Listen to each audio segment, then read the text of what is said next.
Buenos días, mi nombre es Marco Arias Delgado, soy médico interno de la Universidad Latina de Costa Rica y hoy les voy a hablar un poco sobre la convulsión febril. Los puntos que veremos son los conceptos, las generalidades, la etiología, la fisiopatología, el diagnóstico, el tratamiento, la evolución y las complicaciones y prevención de lo que es las convulsiones febriles.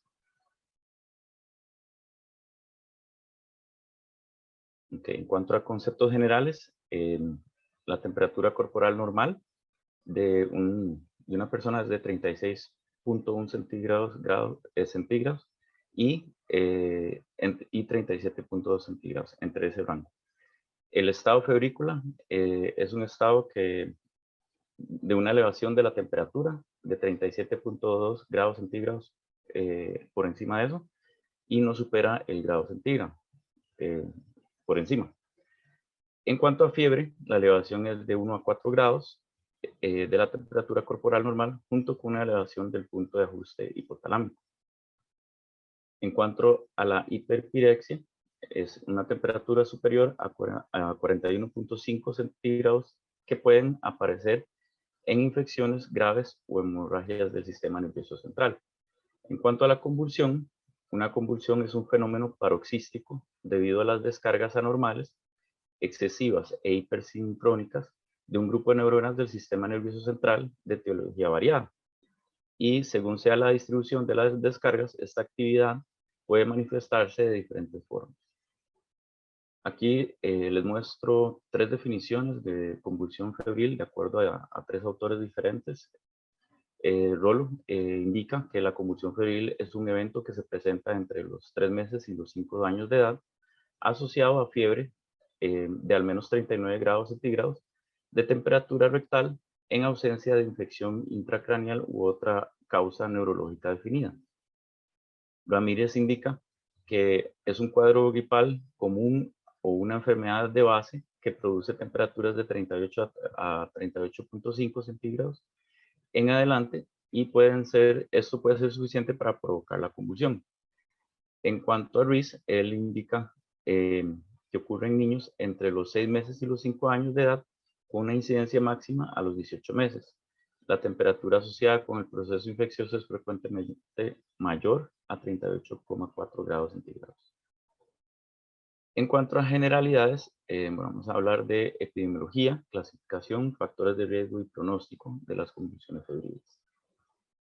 En cuanto a la epidemiología, vemos que en el continente americano la frecuencia va a ser en niños de 2 a 5% menores a 6 años y la mayor incidencia va a ser de 6 meses a 3 años, en promedio 18 meses. En cuanto a la epidemiología, tenemos que el 20 al 25% de los niños menores a un año van a padecer una convulsión febril y que entre el 6 y el 15% van a padecer, niños mayores de 4 años van a padecer la convulsión febril. Esto es importante considerarlo, sobre todo a la hora de hacer el diagnóstico, ya que este es un diagnóstico casi que de descarte, porque hay que considerar otras enfermedades primero antes de considerar o dar el diagnóstico de convulsión febril. Eso lo vamos a ver más adelante. En cuanto a la clasificación, bueno, eso es un cuadro que yo saqué del artículo de Amigo 2020. Esa persona indica que las crisis febriles se clasifican en convulsión febril simple y convulsión febril compleja. Y lo hace de acuerdo a la duración, que una simple va a ser menos de 15 minutos, una compleja va a ser mayor a 15 minutos. La recurrencia en 24 horas generalmente no ocurre en las simples o no ocurre del todo. Y en las complejas sí van a ocurrir en 24 horas. El tipo de crisis en las simples son crisis generalizadas, tónico-clónicas o tónicas atónicas, y en las complejas son focales. En la postcrisis, en las simples sí no va a haber alteraciones, y en las complejas lo que se va a observar es una parálisis de TOT y alteraciones posictales. En cuestión de factores de riesgo, cualquier niño que presente uno o más factores de riesgo ya presenta el 30% de posibilidades más que la población general de sufrir una convulsión febril. Estos factores de riesgo son los siguientes. Principalmente sería un familiar de primer grado que ya haya presentado este tipo de cuadro, o sea, una convulsión febril. Una historia de haber estado en incubadora por más de un mes. eh, Enviar a los niños a guarderías en edades tempranas, generalmente eso también se considera un factor de riesgo. Y el retraso psicomotor en los niños, esta es una imagen que quiero que se guarden. Después les explico un poquito más porque también tiene que ver mucho con la parte de la fisiopatología. Y por supuesto, todo niño que presente un cuadro febril de 38 grados o más es factor de riesgo. Una vez que haya ocurrido la primera evento o el primer evento de convulsión febril, en ese momento el niño ya va a tener 30% de posibilidades de padecer nuevamente una segunda convulsión febril y tiene un 10% de sufrir una tercera o más. Una vez que ya ocurrió el primer evento y tienes estas posibilidades, estos son los factores de riesgo de padecer esta segunda o tercera convulsión. Eso sería la historia familiar, que sea menor al rango de entre 12 y 18 meses, una elevación rápida de la fiebre en el cuadro que sufra y que sea una temperatura mayor a 38 grados y la duración de la fiebre. Aquí les explico un poquito mejor eso. Bueno, aquí tenemos a Julia. Esta es Julia. Ella, digamos, llega y tiene el primer evento. En ese momento, ella tiene un 30% de posibilidades de un segundo evento y un 10% de posibilidades de un tercer evento. En el momento en que Julia siga avanzando y sufra un segundo evento en su vida, en ese momento ella va a tener un 50% ya de padecer un tercer evento. En cuanto al pronóstico, el riesgo de epilepsia posterior es de 3 a 5%. Esto es 3 a 10 veces más que la población general y aumenta hasta un 10% en los lactantes si las convulsiones fueran complejas, principalmente considerando el retraso psicomotor. ¿Recuerdan la imagen que les dije que guardaran esa? Esto es a lo que se refiere, igual hablaremos un poco más de eso después. El riesgo de epilepsia asciende hasta el 50% cuando varios de los factores expuestos están presentes y potencialmente podría desarrollar un retraso mental. Sin embargo, Fernández en su artículo indica que se requiere más estudio para hacer esta correlación. En cuanto a la etiología, es secundaria a procesos infecciosos en vías aéreas superiores o gastrointestinales y pueden ser de origen viral o bacteriano, eso es indiferente. El hecho es que desarrolle la temperatura de 38 grados o superior. Hay estudios, bueno, Amigo en su artículo menciona que hay estudios europeos que mostraron una asociación entre los siguientes virus que vamos a mencionar y una convulsión febril. O sea, él lo propone o los pone como etiología de la convulsión. El virus herpes humano 6 tiene un 35% de relación en este artículo. El adenovirus tiene un 14%, el virus respiratorio sincitial un 11%, el virus herpes simple un 9%, el citomegalovirus un 3% y el virus herpes humano tiene un 2%, el 7 tiene un 2%. En cuanto a las vacunas, bueno, aquí hay varias características que mencionar. Estas tres vacunas están igual en este artículo, amigo. Él indica cómo estas vacunas pueden considerarse etiología de la convulsión febril directamente. Y son la antitosferina de células enteras, la triple vírica y la triple vírica con varicela juntas. En este caso, la celular en la DTPA no presenta como este tipo de problema. Sin embargo, en el artículo él menciona que es esta sí. Y en general, en cuanto a vacunas, hay que tomar en cuenta que toda vacuna tiene efectos secundarios. Y dentro de los efectos secundarios está la fiebre. Y esa fiebre, si alcanza unos 38 grados o más, puede desencadenar una crisis febril. En cuanto a genética, existen asociaciones con las convulsiones febriles en pacientes con familiares de primer grado hasta un 10 y un 20%. Se han relacionado varios loci con la susceptibilidad de las convulsiones febriles en diferentes cromosomas. Entre ellos están estos que están acá, no los voy a mencionar. Desde hace 20 años se describió la asociación de la convulsión febril en algunas familias con mutaciones en genes que codifican los canales de sodio, y los más frecuentes son el SN1A y el SCN1B. Bueno, aquí les voy a hablar un poquito sobre la fisiopatología, primero sobre la fiebre, para recordar algunos datos. Bueno, acá vemos en esta imagen cómo hay leucocitos que están reaccionando ante agentes patógenos y están liberando interleuquinas 1, 6 y factor necrosante. Estos pueden actuar como pirógenos endógenos primarios y provocar la fiebre. Eso es una forma, un modo. Y el segundo modo, que en realidad se divide en 4, es la forma en que podrían transmitir la señal al cerebro para generar esa fiebre. La primera es que ellos igual pueden penetrar la barrera hematoencefálica en áreas que no están bien desarrolladas, o que es como donde hay menos desarrollo de esa barrera, que sería en los ventrículos. También pueden utilizar transportes para atravesar la barrera hematoencefálica. Incluso pueden enviar señales al cerebro a través del nervio vago. Y también pueden activar o realizar una activación de vasculatura cerebral, que va a liberar mensajeros como prostaglandinas o óxido nítrico, que van a ir a hacer su efecto sobre el parénquima cerebral y eventualmente causar la fiebre. Bueno, aquí es un resumen de lo que les acabo de explicar, básicamente.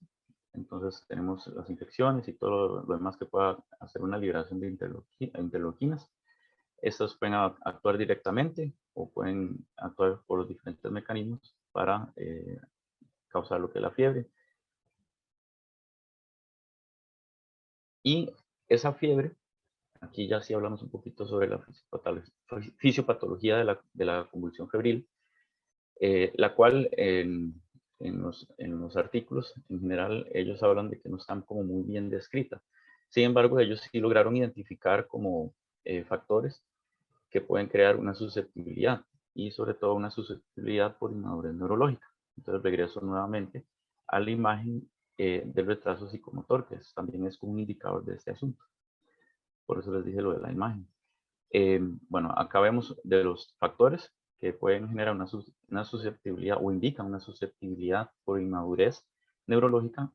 Vemos como la materia blanca, las neuronas no han completado su mielinización, eso es un factor de riesgo.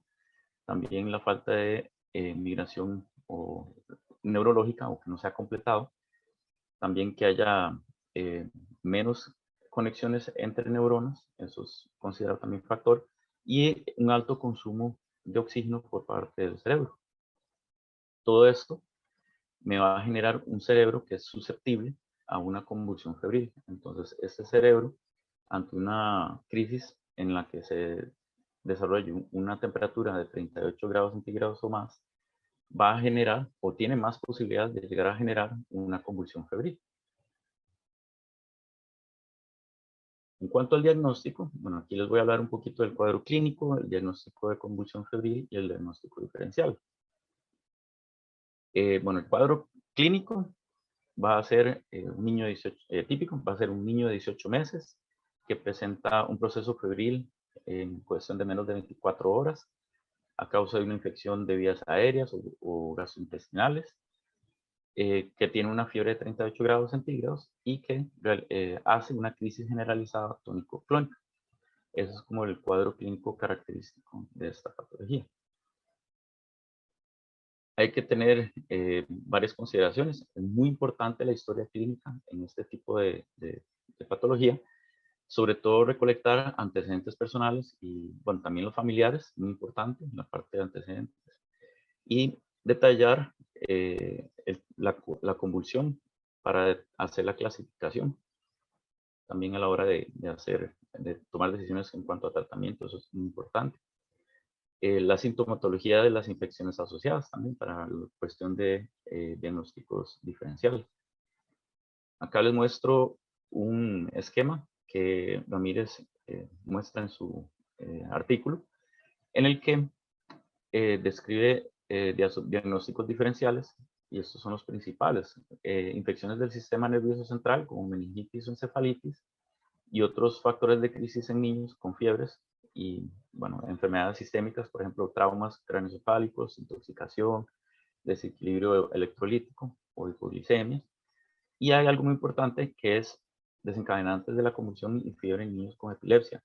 ¿Por qué? Porque un niño que tenga un diagnóstico de epilepsia previo, hay que hacer la diferenciación si fue un cuadro epiléptico o si fue realmente una convulsión febril pura. En cuanto a laboratorios, realmente no están indicados para determinar la convulsión febril. Sí, para determinar tal vez la causa, digamos, la causa infecciosa que haya generado la fiebre que desencadenó la convulsión. Pero por sí, por la crisis no se debe mandar. Se considera la realización de hemograma, glicemia, determinación de electrolitos, cuando el estado postcrítico sea prolongado o existen signos de deshidratación o alteración del estado general. En cuanto a la punción lumbar, se debe realizar solo si hay sospecha de meningitis, si el niño presenta signos meningios, si hablamos de un niño de 6 a 12 meses, en el cual presenta esa crisis y se sospecha de meningitis bacteriana. También hay que valorar vacunas. Y considerar también la realización de la punción lumbar en niños que presentan crisis con fiebre, que han sido tratados con antibióticos, ya que esto puede enmascarar los signos de meningitis. En cuanto a neuroimágenes, sí son útiles, pero en casos concretos, pero no debe realizarse de rutina tras la primera crisis febril.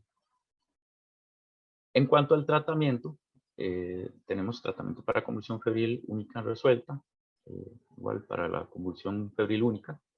Les voy a hacer varias observaciones, tratamiento de recurrencias y tratamiento domiciliario. En cuanto al tratamiento para convulsión febril única resuelta, se aplica solo tratamiento sintomático con antitérmicos. Un ejemplo sería paracetamol a 10 a 15 miligramos kilogramo dosis cada 4 o 6 horas, con una dosis máxima de 90 miligramos kilogramo por día. El tratamiento para la convulsión febril única, cuando la crisis dura más de 5 minutos, ahí se puede considerar utilizar alguno de los siguientes antiepilépticos. Puede usarse diazepam rectal en dosis de 0.5 miligramos por kilogramo, midazolam bucal en dosis de 0.2 miligramos kilogramo, lorazepam intranasal en dosis de 100 microgramos kilogramo. Bueno, en caso de que se aplique el tratamiento y no resuelva, se puede aplicar una segunda dosis tras unos 10 minutos de estos medicamentos.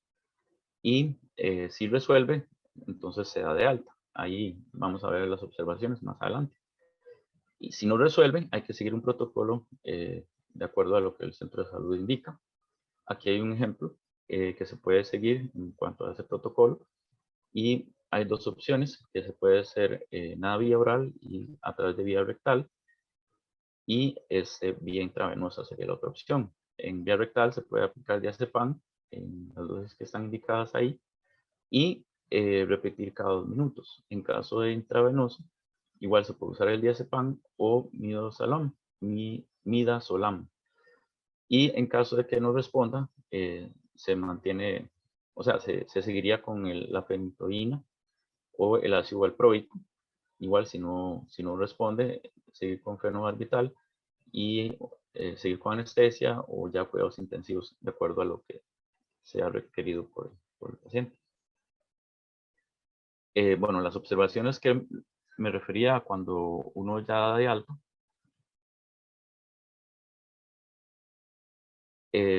lo vemos acá explicado, igual esto es un cuadro del artículo de Amigo.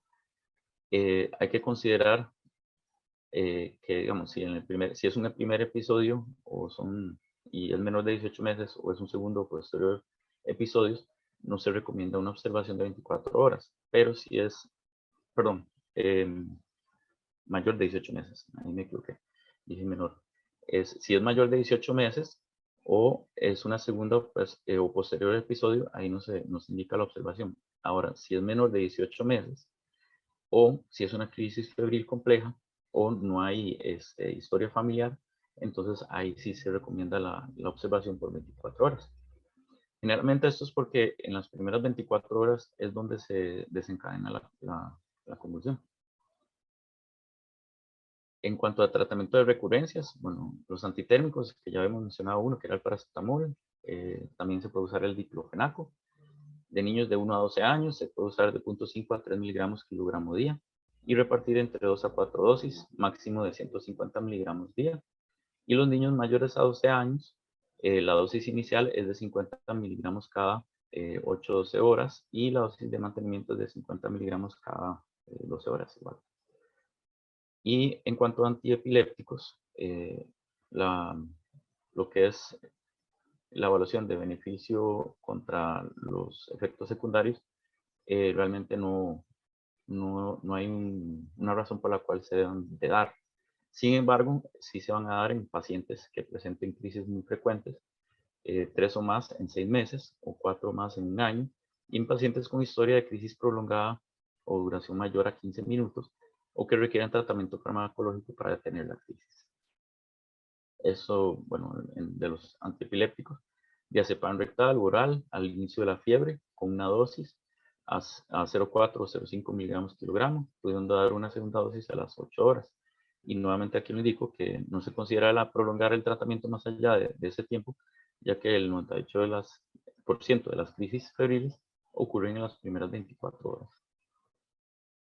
Bueno, en cuanto al tratamiento domiciliario, aquí básicamente es una cuestión de educación a los familiares, a los encargados, sobre la secuencia del tratamiento. Se debe insistir en la posición para crear una vía aérea permeable, insistir en esa postura, luego intentar mantener la serenidad y controlar el tiempo con el reloj e indicarles que inicien lentamente la administración del tratamiento si la crisis dura más de 5 minutos. Y si cesa, entonces detener el tratamiento. Aquí les muestro un esquema que están en el artículo de Ruiz de cómo tratar la convulsión febril en el servicio de urgencias, dependiendo de lo que se nos presente. Puede ser una crisis convulsiva en evolución. Se controla con benzodiazepinas intravenosa o rectal. Y si hay control de la crisis, se hace una evaluación cuidadosa, determinando cuál fue el factor infeccioso que desencadenó esto y luego una alta domiciliaria. O si se prolonga el evento más de 5 minutos, aquí se hace un tratamiento como estado epiléptico con fenitoína o levetiracetam, siempre me ha costado esa palabra, intravenosa o ácido valproico, y se hace estudios de extensión. Si fuera una crisis convulsiva, minutos u horas antes del estado posectal, entonces se hace una evaluación clínica cuidadosa identificando el foco de la infección, el control térmico con los medicamentos que ya hemos mencionado, paracetamol, diclofenaco, y se hace evaluación de punción lumbar, esto si se sospecha de meningitis, y luego se hace el alta de domicilio con control térmico y tratamiento de cuadro infeccioso. Aquí él también, bueno, esta persona también indica formas de tratar de acuerdo si es el primer caso, segundo o tercero o más recurrencias. En el primero habla de control térmico en cuadros infecciosos o con vigilancia. Si es 1 o 2 recurrencias con crisis convulsivas simples o complejas y que sea menor de 12 meses, se hace un control térmico estricto, valorando diazepam, vía rectal en eventos febriles agudos. Y más de 3 recurrencias, en una crisis convulsivas complejas o pacientes menores de 18 meses, entonces se hace control térmico estricto, diazepam, vía rectal en eventos infecciosos y valorar el ácido valproico o la levetiracetam en terapia crónica. En cuanto a la evolución, bueno, generalmente tienen una muy buena evolución, no importa el plazo, sea corto, mediano o largo, y esas son dependientes de la edad. En su mayoría son convulsiones simples, las cuales, como lo mencioné anteriormente, tienen buen pronóstico. El tratamiento continuo puede ser útil en la prevención de la recurrencia, pero no en el desarrollo de una futura epilepsia. En cuanto a complicaciones, no se cree que las convulsiones febriles simples por sí mismas ocasionen anormalidades neurológicas. Y las convulsiones febriles pueden ser la primera manifestación de un trastorno convulsivo subyacente o un trastorno neurológico no reconocido. Sin embargo, no sería la causa digamos, la convulsión febril no sería la causa de este trastorno. En complicaciones mediatas, podemos hablar de la parálisis de TOT y la parálisis posictales. En cuanto a prevención, bueno, acá yo en la literatura y en los textos no encontré datos o indicaciones sobre prevención directamente. Sin embargo, si consideramos el hecho de que la gran mayoría de las convulsiones febriles se desarrollan secundarios a una infección que presente fiebres de 38 grados o más, entonces podemos considerar que, digamos, factores preventivos para minimizar o disminuir la cantidad o la frecuencia de enfermedades infecciosas o sus recurrencias. Y dentro de esas podemos hablar de la lactancia materna, que es muy importante para ayudarle con la parte de fortalecimiento de defensas, la parte digestiva y la parte respiratoria. También recordar mantener un esquema de vacunas al día, una buena alimentación y esto también es muy importante, que es no enviar a los niños a guarderías en edades muy tempranas para no exponerlos a tantos patógenos. Bueno, eso sería en cuanto a la presentación. Aquí les muestro un poco la bibliografía.